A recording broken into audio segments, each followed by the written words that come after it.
රසමරස strawberry ice cream එකක් හදන්න තමයි අද අපි ලෑස්ති වෙන්නේ. හොඳට හොදගත්ත ස්ට්‍රෝබෙරි ටික මම මේ විදිහට කපා ගන්නවා.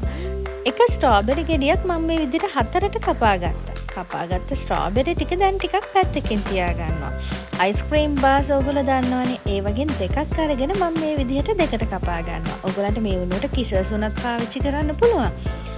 අයිස්ක්‍රීම් එක පිළිගන්නන භාජනයට මම මේ වගේ වැනිලා අයිස්ක්‍රීම් ස්කූප් දෙකක් දාගත්තා. වැනිලා අයිස්ක්‍රීම් නම් ගොඩක් රසයි. දැන් කපාගත්ත ස්ට්‍රෝබෙරි ටික ඒකට උඩින් මේ විදිහට දාගත්තා. දැන් මම අර අයිස්ක්‍රීම් බාර් එකක් දාගත්තා. ගෙදර කිතුල් පැණි තියනවා නම් මේක නම් ජාඩියට මෝඩිය. කිතුල් පැණි ටිකකුත් උඩින් දාගන්න හරිම රසවත්.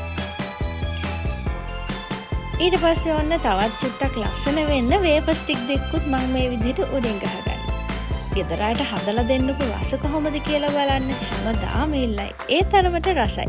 හදලා රස විඳලා අපිටත් රස කියලා එවන්න. අපි ආයෙත් මේ වගේ තවත් වීඩියෝ එකකින් හමු වෙමු.